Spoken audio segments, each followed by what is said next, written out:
Collective action is about mobilizing and deploying our resources to achieve a specific aim. That's why we have to take up the question of how we elicit and sustain commitment to mobilize resources. There are three tactical components to this. First, seeking commitments. Second, securing commitments. And third, sustaining them. We're going to take up the first two in this lecture. First, seeking commitments. Getting clear commitments from people to take action is essential. Yet some leaders find asking for commitment difficult.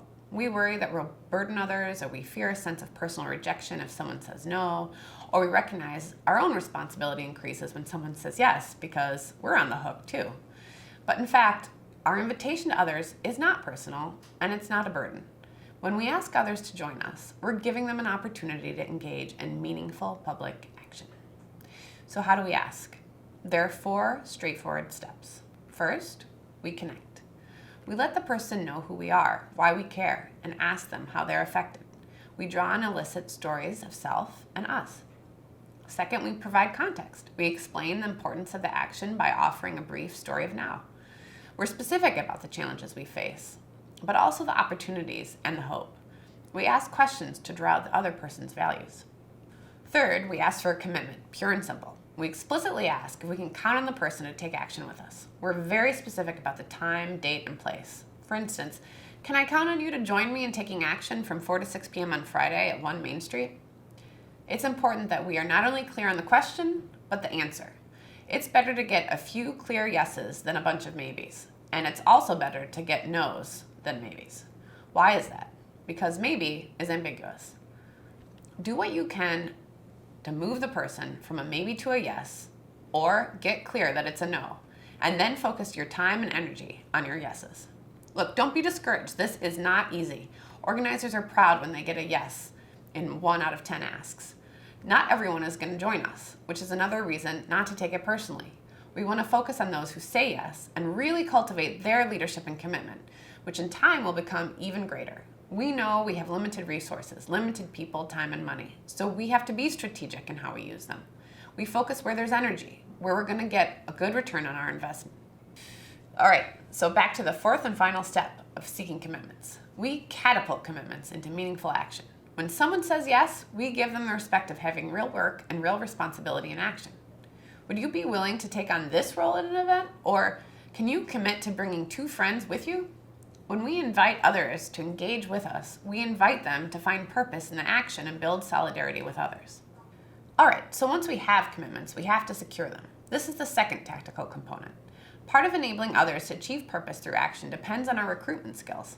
In accepting responsibility to enable others, we have to enable others to make good on their commitments. It's not enough for them to say yes and leave it at that. There are some simple things we can do to secure commitment. As we've discussed, first we recruit others and get commitments to action. Then we confirm the commitment a few days out. Check in and see if the people who committed need a ride, or can invite others, or can take responsibility for part of the action. We don't mess around with confirmation. We're going to do it 2 more times. We confirm the day before an action and provide full details on the place, time, and purpose of the action, including any updates on the agenda or attendees. And then we confirm 1 more time, 1 to 2 hours before the action, the period when we're all most likely to find something a little more urgent to do. We convey how excited we are to have others join the action. Next is the moment we've all been waiting for, action. We lead motivational action that respects others' time, but also provides opportunities for relationship building, connecting to our core values, and purposeful and measurable action. Then we evaluate the action together in real time. We tally up the measurable outcomes so everyone can see that they're part of a bigger whole. We debrief in detail what worked and what should change next time. This is a descriptive and respectful process, not a judgmental one. After that, we celebrate. Who wants to volunteer their free time without having fun? Generate a culture for celebrating together with music, food, or a round of stories from the day. Recognize the group for what it accomplished and give shout-outs to individuals who went above and beyond. Next, we'll thank everyone no later than the next day for his or her participation in our action. We tell them the specific impact of the action made. We ask for further input on what worked and what could be changed. And then we immediately begin again. We recruit participants to commit to the next level of leadership, helping us plan more actions within their areas or networks. We are intentional about inviting people up what we call the ladder of engagement. For instance, we might start by asking people to like our action event on Facebook. Then we ask them to sign a pledge on the ICANN website. From there, we ask them to attend an event. After that, we invite them to volunteer, host an event, or join a team, continuing to commit to our goals and exercising more and more leadership over time. This isn't to say we aren't looking for leaders who can go from 0 to 60. We are.